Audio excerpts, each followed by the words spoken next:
Good morning, children. আজি আমি my childhood APJ Abdul কালামৰ কুৱেশ্যন এনচাৰখিনি ডিছকাছ কৰিম। আমি ইয়াৰ আগতে এটা ভিডিঅ' বনাইছোঁ য'ত নেকি 6 নম্বৰলৈকে কুৱেশ্যন এনচাৰখিনি আলোচনা কৰা হৈছে। তোমালোকে যদি ইচ্ছা কৰা আগতে গৈ পিনে আগৰ ভিডিঅ'টো চাই ল'ব পাৰিবা। ইয়াৰ পিছত এতিয়া আমি 7 নম্বৰৰ পৰা আমাৰ আজিৰ এই ক্লাছটো ষ্টাৰ্ট কৰিম। 7 নম্বৰ কুৱেশ্যনটো সুধিছে, what characteristics does he say he inherited from his parents? তাৰমানে ইয়াত এই যে হি শব্দটো দিছে, ইয়াত এই হি শব্দটোৰ যোগেদি তোমালোকে বুজি পাব লাগিব যে হি মানে কোন হয়। হি মানে APJ আব্দুল কালামৰ কথা কৈছে।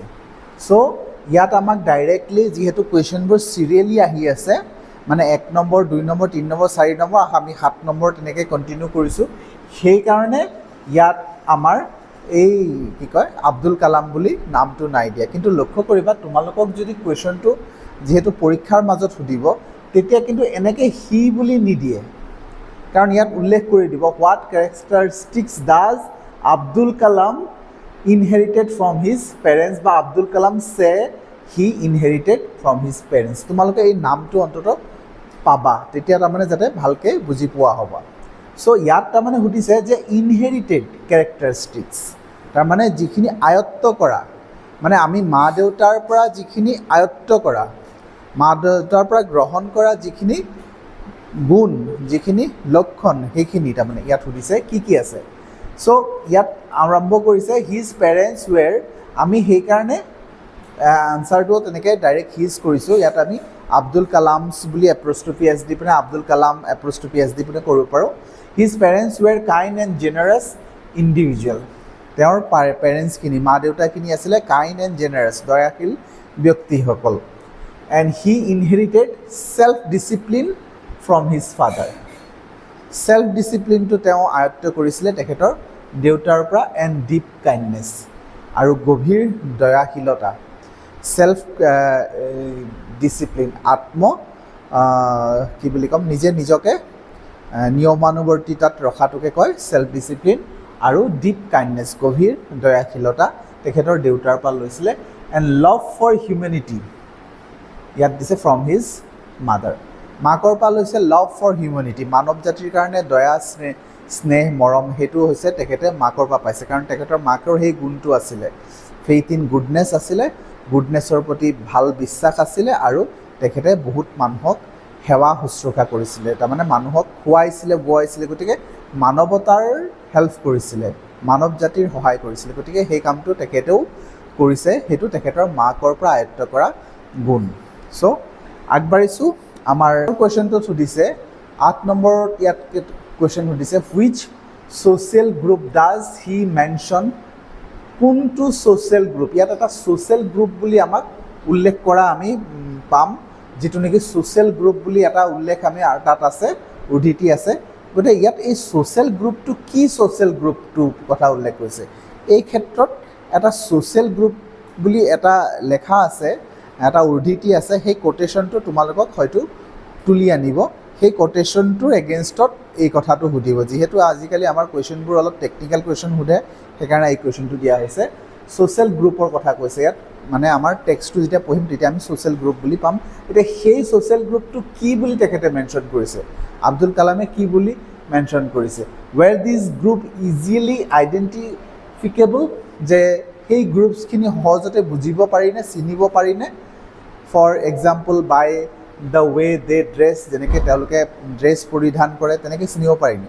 এতিয়া ছ'চিয়েল গ্ৰুপছ মানে ডিফাৰেণ্ট ছ'চিয়েল গ্ৰুপছ ৰামেশ্বৰমত আছে বুলি APJ আব্দুল কালামে কৈছে। এতিয়া ছ'চিয়েল গ্ৰুপছ বুলি ক'লে কি ছ'চিয়েল গ্ৰুপছৰ কথা বুজাইছে সেইটো সুধিছে। আনচাৰ হৈছে কালাম মেনশ্যনছ 2 ৰিলিজিয়াছ গ্ৰুপছ, 2টা ধাৰ্মিক দল, আৰু সেই দুটা হৈছে ব্ৰাহ্মণছ এণ্ড মুছলিম। আমি হিন্দু এণ্ড মুছলিম বুলিও ক'ব পাৰোঁ, কিন্তু হিন্দুটোকো আৰু অলপ স্পেচিফিকেলি এই মানে হেৰিত কি কয় ৰামেশ্বৰমত দেখুওৱা হৈছে, সেইটো স্পেচিফিকেলি ব্ৰাহ্মণ সম্প্ৰদায়ৰ মানুহ আছিলে আৰু মুছলিম সম্প্ৰদায়ৰ মানুহ আছিলে, গতিকে এইটোকো দুটা গ্ৰুপৰ কথা আমাক উল্লেখ কৰিছে, ব্ৰাহ্মণ আৰু মুছলিম।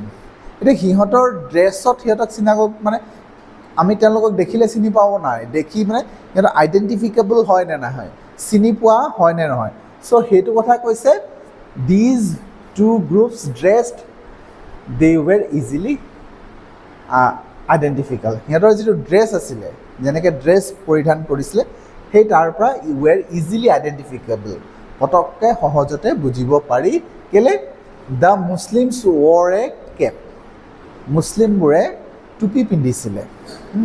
চ' যেনেকৈ কালামে স্কুলত টুপি পিন্ধি থাকে, গতিকে সেই তেনেকুৱা ধৰণৰ চিম্বল এটা আছিলে। ৱাইল দ্য হিন্দু ৱৰ আ চেক্ৰেট থ্ৰেড, হিন্দু মানে যিটো ব্ৰাহ্মণৰ কথা কৈছে, এই ব্ৰাহ্মণৰ সম্প্ৰদায়টোৱে তেওঁলোকে চেক্ৰেট থ্ৰেড মানে আমাৰ পইতা বুলি যিটো কয়, সেই পইতা ধাৰণ কৰিছিলে। গতিকে তেনেকৈ তেওঁলোকক চিনিব পৰা হৈছিলে। আগবাঢ়িছোঁ।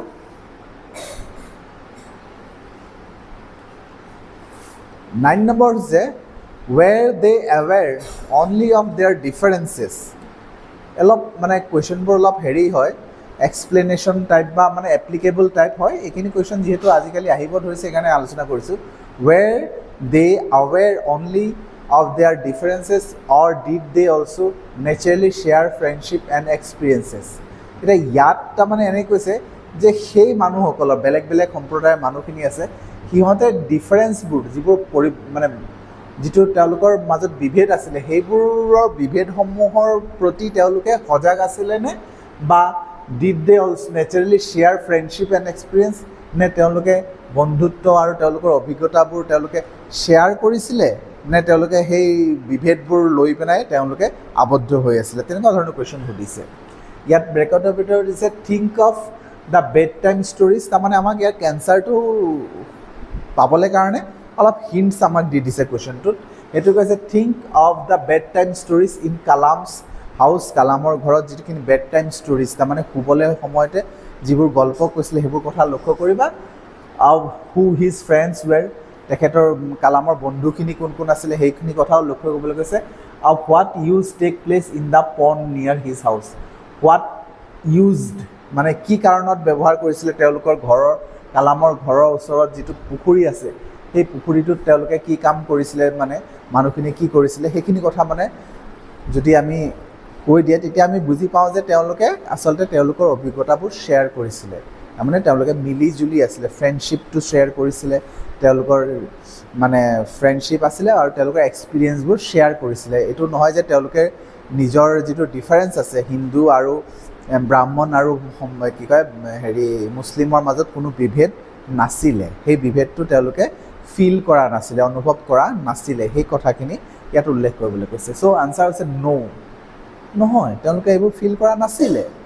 দে ৱেৰ নট আৱেৰ অফ দেয়াৰ ডিফাৰেঞ্চেছ, তেওঁলোকে নিজৰ ডিফাৰেঞ্চৰ বিষয়ে সজাগ নাছিলে, মানে সেইটো লৈ পিনে গুৰুত্ব দিয়া নাছিলে যে মই ব্ৰাহ্মণ হয়, মইনো মুছলিমৰ লগত কেলৈ থাকিম। চ' বা মুছলিম এটাই এইটো নাভাবে যে মই মুছলিম হৈ পিনে ব্ৰাহ্মণ সম্প্ৰদায়ৰ মানুহৰ লগত মই কেলৈ থাকিম, সেইবোৰ তেওঁলোকৰ মাজত কোনো ধৰণৰ বিভেদ নাছিলে। So' but also' naturally share friendship and experiences, নাছিলে, তথাপি তেওঁলোকে স্বাভাৱিকভাৱে, তাৰমানে কোনো ধৰণৰ ফ'ৰ্চ নোহোৱাকৈ স্বতঃস্ফূৰ্তভাৱে ইচ্ছাকৃতভাৱে তেওঁলোকে তেওঁলোকৰ বন্ধুত্ব শ্বেয়াৰ কৰিছিলে। তেওঁলোকে সেই যিবোৰ উপলব্ধি আছিলে, তেওঁলোকৰ যিখিনি জ্ঞান আছিলে, যিখিনি উপলব্ধি আছিলে, যিখিনি তেওঁলোকে কৰিছিলে, সেইখিনি কাম ইটোৱে সিটো শ্বেয়াৰ কৰি আছিলে, মানে কোনো ধৰণৰ বিভেদ নোহোৱাকৈ তেওঁলোকে শ্বেয়াৰিঙত কামবোৰ কৰিছিলে। তাৰমানে ইয়াত কৈছে Kalam's mother and grandmother were liberal women, যে কালামৰ মাদাৰ বা গ্ৰাণ্ড মাদাৰ সেইখিনিও আছিলে বহুত লিবাৰেল, মানে খুব কট্টৰপন্থী নহয়, মানে একধাৰীয়া নহয়, তেওঁলোকে খুব মানে মনৰ উদাৰ ভাৱৰ মানুহ আছিলে, লিবাৰেল আছিলে। Who appreciated stories from across the world, তেওঁলোকৰ কথা এইটো নহয় যে মই মুছলিম মানুহ সেইকাৰণে মই ৰামায়ণৰ গল্প ভাল নাপাওঁ, নহয়। যদি ভাল গল্প হয়, ৰামায়ণ হওক, মহাভাৰত হওক, কোৰাণ হওক, বাইবেল হওক, য'ৰ পৰা হওক, কাহিনীটো তেখেতৰ ল'ৰা ছোৱালীক শুনাব। কাহিনী ভাল হ'ব যদি তাৰ মূল্য আছে, ভেলু আছে, যদি তাৰ বাস্তৱ ক্ষেত্ৰত বা সেই কি কয় নীতিগত শিক্ষাৰ ক্ষেত্ৰত যদি প্ৰযোজ্য হয়, সেইটো য'ৰ পৰাই হওক, তেওঁলোকে লাগিলে বাইবেলৰ ষ্টৰিও শুনাব। এনেকুৱা ধৰণৰ মহিলা তেওঁলোক আছিলে। তেওঁলোকে ইচ্ছা কৰিলে এই কি কয় মুছলিমৰ যিখিনি আছে কিতাপ আছে, সেইখিনি কিতাপ যেনিবা ধৰা আমাৰ কি বুলি কয় এইটো কোৰাণ শ্বৰীফ তেনেকুৱা ধৰণৰ পৰাও তেওঁলোকে হেৰি আনিব, ৰেফাৰেঞ্চ আনিব, গল্পবোৰ আনিব পাৰে, বা তেওঁলোকে ভগৱদ গীতাৰ পৰাও কাহিনী মানে গল্পবোৰ ক'ব পাৰে, ৰামায়ণৰ পৰা ক'ব পাৰে, মহাভাৰতৰ পৰা য'ৰ পাইছা তেওঁলোকে ক'ব পাৰে। চ' তেনেকুৱা ধৰণৰ লিবাৰেল মহিলা আছিলে। তাৰপিছত কৈছে they would tell the children stories from Ramayana, এইটো কথা কৈছে ৰামায়ণৰ পৰা গল্পবোৰ তেখেতৰ ল'ৰা ছোৱালীবোৰক কৈছিলে। এজ দ্য টেলছ ফ্ৰম প্ৰফেটৰ পৰাও কৈছিলে। প্ৰফেট বুলি ক'লে তেওঁলোকৰ সেই মুছলিম সম্প্ৰদায়ৰ যিখিনি উচ্চমানৰ কিছুমান মানে গল্প আছে, তেওঁলোকৰ ধাৰ্মিক গল্প আছে, সেইবোৰ গল্প তেওঁলোকে কৈছিলে। They even carried ideals from temples to the marriage site, মানে সেই মুছলিম মানুহখিনিয়ে যিটো মেৰেজ চাইট আছে, মানে মেৰেজ চাইটটো বিয়া কৰা জেগাটো হৈছে পুখুৰীৰ মাজত, তেওঁলোকে মন্দিৰ, মুছলিম মানুহে মন্দিৰবোৰ নাৱত কৰি পিনে লৈ আহি পিনে তেওঁলোকে হেৰি কি কয় যিটো মানে সংগমস্থল যিটো কয়, তাৰমানে যিটো ঠাইত পূজা হয় সেই ঠাইত তেওঁলোকে মুছলিমসকলে মূৰ্তি আনে। চ' এইটো কামটো মুছলিমে কৰা কাম নহয়, কিন্তু তেওঁলোকে মুছলিমে কৰিছিল, তাৰমানে তেওঁলোকে নিজস্বভাৱে নিজৰ বুলি ভাবি লৈ তেওঁলোকেও সেইবোৰ কৰিছিলে। যিটো নাম ঠাইডোখৰ নাম হৈছে ৰামাতীৰ্থা। তাৰমানে ৰামাতীৰ্থা মই যিহেতু লেচনটো বুজাওঁতে কৈছিলোঁ, ৰামাতীৰ্থা বুলি যিটো ঠাই আছে সেইটো হৈছে পুখুৰীৰ মাজভাগত আছে, আৰু পুখুৰীটো ডাঙৰ। সেই মাজভাগলৈ পুখুৰীটো অনা কামটো আছিলে মুছলিম মানুহসকলৰ। মুছলিম মানুহসকলে স্পেচিয়েলি তোমাৰ এই কি কয় কালামৰ তেওঁৰ পৰিয়ালৰ মানুহখিনিয়ে নাও লৈ পেলাই মূৰ্তিবোৰ পাৰৰ পৰা, একেবাৰে পাৰৰ পৰা নহয়, একেবাৰে তেওঁলোকে মন্দিৰৰ পৰা আনে পাৰলৈ, পাৰৰ পৰা আকৌ নাও লৈ পেলাই তেওঁলোকে আকৌ ৰামাতীৰ্থা যিটো মাজডোখৰত আছে সেই মাজডোখৰলৈকে আনে। সেই কামটো তেওঁলোকৰ কালামৰ পৰিয়ালে কৰিছিলে, যদিও তেওঁলোকে মুছলিম আছিলে। হিন্দু ধাৰ্মিক যিটো পৰম্পৰা আছে সেই পৰম্পৰাৰ লগতো তেওঁলোকে জড়িত আছিলে। ইন বোটছ মানে নাৱেৰে আনে। ইট ৱাজ নিয়াৰ দেয়াৰ হোম, তেওঁলোক এই যে ৰামাতীৰ্থা যিটো ঠাই আছে সেইটো তেওঁলোকৰ ঘৰৰ ওচৰতে অৱস্থিত আছিলে। আৰু দে এনজয়ড দ্য ইভেণ্ট, আৰু এই যিটো ইভেণ্ট হৈছিলে সকলো মুছলিম মানুহে ফূৰ্তি মনেৰে তেওঁলোকে এনজয় কৰিছিলে, আনন্দ ফূৰ্তি কৰিছিলে। ইৰেছপেক্টিভ অফ ৰিলিজিয়ন, ধৰ্মৰ লগত কোনো কথা তেওঁলোকৰ নাছিলে, তেওঁলোকৰ কোনো ধৰ্মৰ মাজত কোনো ধৰণৰ বিভেদ নাছিলে। আগবাঢ়িছোঁ। সুধিছে দ্য অথৰ মানে ইয়াত আমাক অথৰ বুলি ক'লে আমি বুজি পাব লাগিব যে অথৰ কোন হয়। চ' অথৰ হৈছে আব্দুল কালাম। গতিকে author speaks both of people who were very aware of the differences among them, those who tried to bridge these differences. Can you identify such people in the text? এতিয়া ইয়াত এটা অলপ critical টাইপৰ question এটা সুধিছে যে author মানে APJ Abdul কালামে কি হৈছে যে আব্দুল কালামে বোথ পিপুল মানে দুয়ো ধৰণৰ মানুহ, মানে বোথ পিপুল মানে এটা হৈছে মুছলিমখিনি আৰু এটা হৈছে ব্ৰাহ্মণখিনি, who were very aware of their differences, খুব মানে ভালকৈ জানে যে তেওঁলোকৰ মাজত কেনেকুৱা ধৰণৰ ডিফাৰেঞ্চ আছে, তেওঁলোকৰ ধৰ্মীয় যিটো ডিফাৰেঞ্চ আছে তেনেকুৱা ধৰণৰ। those who tried to bridge these differences, তাৰমানে কিন্তু এই ডিফাৰেঞ্চবোৰ, এই যিটো তেওঁলোকৰ ধৰ্মীয় যিটো পৃথক আছে, আমাৰ গোটেই দেশখনে তেনেকুৱা বহুত বেলেগ বেলেগ ধৰণৰ মানুহ থাকে কিন্তু সকলোৱে একেই হৈ থাকে। চ' এই যে সিহঁতৰ মাজত এটা মিল ভাৱ এটা আনিবলৈ তেনেকুৱা ধৰণৰ ইনষ্টেণ্ট আছে নেকি ইয়াত সুধিছে যে can you identify such people in the টেক্সটোত তেনেকুৱা মানুহ আছে নেকি যিখিনি মানুহে তাৰমানে ধৰ্মৰ বিভেদটোক নাইকিয়া কৰিব বিচাৰিছিলে। গতিকে তেনেকুৱা মানুহ যদি আমাক সোধা হয় তেতিয়াহ'লে প্ৰথমতে আমাৰ মনত পৰিব ৰামানন্দ শাস্ত্ৰীৰ দেউতাক আছিলে, তেখেতৰ নামটো আছিলে ক'বা তোমালোকে কমেণ্ট বক্সত। আৰু এটা হৈছে হেৰি এই যিটো নেকি ছায়েন্স টিচাৰজন, সেইটোৰ নামটো তোমালোকে কমেণ্ট বক্সত মোক জনাব পাৰা। ইয়াত আমি কৈয়ে দিছোঁ কথাটো, চাই ল'বা যে the teacher who came to join Kalam's Rameswaram elementary school, কালামৰ যিটো ৰামেশ্বৰী এলিমেণ্টেৰী স্কুল প্ৰাথমিক স্কুল আছিলে সেইটো জইন কৰিবলৈ যিজন আহিছিলে was aware of their difference, সেইজন আকৌ জানিছিলে, সেইজন মানুহে জানিছিলে যে আমাৰ মাজত ডিফাৰেঞ্চ আছে, তেওঁলোকে সেই জ্ঞান আছিলে টু ৰিলিজিয়নছ হিন্দু এণ্ড মুছলিম। তেওঁ সেই কথাটো কিন্তু এৱেৰ থকা মানুহ, সজাগ, মানে ৰাজনীতিক নহয়, এইটো হৈছে ধৰ্মীয় যিটো বিভেদ আছে এই বিভেদৰ প্ৰতি তেখেত সজাগ আছিলে। সি এই কুৱেশ্যনটোত মাজত এটা লাইন মিছ হৈ গৈছিলে, সেই লাইনটো আমি ইয়াত লিখি ল'লোঁ। ইয়াত প্ৰথমতে হৈ গ'ল যে এই টিচাৰজনৰ কথা ক'লে, যিজন টিচাৰে বুজি পাইছিলে যিটো এলিমেণ্টাৰী স্কুলত জইন হ'বলৈ নতুনকৈ যিজন আহিছিলে সেইজন টিচাৰৰ কথা ক'লে। নেক্সট আৰু এজন তেনেকুৱা মানুহ আছে, সেইজন হৈছে Shiva Subramania Iyer. Another person was the wife of Shiva Subramania Iyer. Shiva Subramania আয়াৰৰ যিজন ৱাইফ, সেইজন আছিলে কালামৰ ছায়েন্স টিচাৰ। গতিকে সেই ৱাইফজনীয়ে কি কৰিছিলে, she used to serve in her naturally pulled kitchen. মানে তাই কি কৰে, তাই এই যে শিৱা সুব্ৰমণিয়া আয়াৰৰ ৱাইফে মানে খানাটো বাকি দিয়ে বা উলিয়াই দিয়ে, বাঢ়ি দিয়ে, কিন্তু কালামক নিদিয়ে। বাট ৰিফিউজ টু চাৰ্ভ কালামক কিন্তু ভাত বাঢ়ি দিব নোৱাৰে তেখেতৰ কিটচেনত। চ' তেনেকুৱা মানুহ আছিলে। কেলৈ নিদিয়ে, চিন্স হি ৱাজ এ মুছলিম। আৰু কাৰণটো হৈছে যে কালাম যে মুছলিম, সেইকাৰণে মুছলিম এজন মানুহক, ল'ৰা এটাক তেখেতৰ মানে তাইৰ নিজৰ কিটচেনত ভাত বাঢ়ি নিদিয়ে। আৰু her orthodox mindset did not allow her to serve him. মানে তাইৰ মনত যিটো মানে গোড়ামী ভাৱ আছিলে, সেই অৰ্থডক্স যিটো ভাৱ, যিটোক কয় গোড়ামী বুলি কয়, সেই গোড়ামী ভাৱটোৱে তাইক এলাউ নকৰে। মাইণ্ডছেটটো এনেকুৱা, মানে আমাৰ এইবোৰ গোটেইখিনি মাইণ্ডছেট। আমি নিজে মনত যি ভাৱবোৰ গঠন কৰি ল'ম বা যি ভাৱবোৰ আনি লওঁ, যিবোৰ আইডিয়া আমাৰ মাইণ্ডত বহি যায়, প্ৰিছেট কিছুমান আইডিয়া আমাৰ বহি যায়। গতিকে শিৱা সুব্ৰমণিয়া আয়াৰৰ ৱাইফৰ মাইণ্ডছেটটো তেনেকুৱা আছিলে যে মুছলিম এজন মানুহে মোৰ ঘৰত খাব নোৱাৰে। গতিকে সেই যিটো গোড়ামী ভাৱ আছিলে, সেই গোড়ামী ভাৱটোৰ কাৰণে কালামক ভাত খুৱাব নোৱাৰিছিলে। আৰু his science teacher Shiva Subramania Iyer tried, কিন্তু সেই শিক্ষকজনে চেষ্টা কৰিছিলে, ট্ৰাইড টু ব্ৰিজ দিছ, এই যিটো বিভেদ আছে, এই বিভেদটোক ব্ৰিজ কৰিবলৈ, ব্ৰিজ কৰা মানে সেতু তৈয়াৰ কৰা, মানে সেই গেপটো নাইকিয়া কৰা, তেওঁলোকৰ মাজত যিটো বিভেদ আছে সেই বিভেদটো নাইকিয়া কৰিবলৈ কাৰণে এই শিৱা সুব্ৰমণিয়া আয়াৰে চেষ্টা কৰিছিলে। And dined with him to break social barrier, মানে তাৰ লগত একেলগে খাইছিলে। সেইকাৰণে এই যিটো গেপটো যাতে নাথাকে, সেইকাৰণে কালামৰ লগত একেলগে ভাত খাইছিলে, যাতে সেই ব্ৰেকটো যাতে নাথাকে, হুইচ ইজ চুপ্ৰিফিকেল। এইটো যিটো আমাৰ যিটো ভাৱধাৰা আছে, এইটো আচলতে অন্ধবিশ্বাসৰ নিচিনা এটা হেৰি। ইয়াত আৰু এজনৰ নাম তোমালোকে ইচ্ছা কৰিলে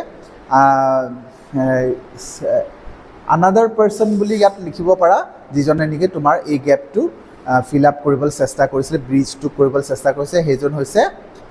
তোমালোকে এই ক্ষেত্ৰত আৰু এজন মানুহৰ নাম উল্লেখ কৰিব পাৰা। Another person who tried to bridge the gap is Lakshmana Shastri. এই কথাটো উল্লেখ কৰিব পাৰা, তাৰমানে এই দুজন মানুহৰ নাম তুমি উল্লেখ কৰিব পাৰা। সেই কথাটোৱে মই অলপ আগতে সুধিছিলোঁ তোমালোকক কমেণ্ট কৰিবলৈ কাৰণে। সেইজন হৈছে লক্ষ্মণা শাস্ত্ৰী, ফাদাৰ অফ ৰামানন্দা শাস্ত্ৰী। গতিকে সেই নামটো ক'ব পাৰা। সিও এনেকুৱা মানুহ আছিলে যে এই যিটো বিভেদ আছে, মানে ধৰ্মগত যিটো বিভেদ আছে, এই বিভেদটোক নাইকিয়া কৰিবলৈ চেষ্টা কৰিছিলে। সি কি কৰিছিলে, সি লক্ষ্মণা শাস্ত্ৰীয়ে কি কৰিছিলে, তেখেতৰ ল'ৰাৰ যিজন টিচাৰ আছে, সেই টিচাৰক মাতি আনি তেখেতক বুজাইছিলে ভালকৈ, যাতে তুমি যাতে এনেকুৱা ধৰণৰ ছ'চিয়েল পয়জন আমাৰ মাজত বিয়পাই নিদিয়া, তুমি ইয়াৰ পৰা এৰি যোৱাটোৱে, এই ঠাইডোখৰ গোটেই আইলেণ্ডটো এৰি যোৱাটো ভাল হ'ব, নহ'লে তুমি নিজে ঠিক হৈ লোৱা, তেনেকৈ ধৰণে কোৱা হৈছিলে। গতিকে এই কুৱেশ্যনটো এনেকৈ আমি লিখিব পাৰোঁ। এতিয়া 11 নম্বৰত কৈছে নেৰেট 2 ইনচিডেণ্টছ। ইয়াত 2টা ঘটনা উল্লেখ কৰিবলৈ কৈছে। Show' differences can be created and also' how they can be resolve. যে ডিফাৰেঞ্চবোৰ, মানে এই আকৌ সেই ধৰ্মীয় কথা আহিলে, ধৰ্মীয় ডিফাৰেঞ্চবোৰ কেনেকৈ ক্ৰিয়েট কৰিব পাৰি আৰু কেনেকৈ also' they can be resolve, সেইখিনি কেনেকৈ ৰিজল্ভো কৰিব পাৰি। এই লেচনটোৰ মাজতে আমি সেইটো দেখা পাওঁ যে ধৰ্মীয় ডিফাৰেঞ্চবোৰ কেনেকৈ ক্ৰিয়েট কৰা হয়, আকৌ কেনেকৈ সেইবোৰক ৰিজল্ভ কৰা হয়, মানে চলিউশ্যনটো উলিওৱা হয়। সেই তেনেকুৱা 2টা ঘটনা উল্লেখ কৰিবলৈ কৈছে। লগতে how can people change their attitude, লগতে এইটো সুধিছে মানুহে তেওঁলোকৰ এটিটিউড, যিটো তেওঁলোকৰ এটিটিউড আছে, সেই এটিটিউডটো যিটো অৱয়ব আছে, সেইটো কেনেকৈ চেঞ্জ কৰিব পাৰে, সলনি কেনেকৈ কৰিব পাৰে।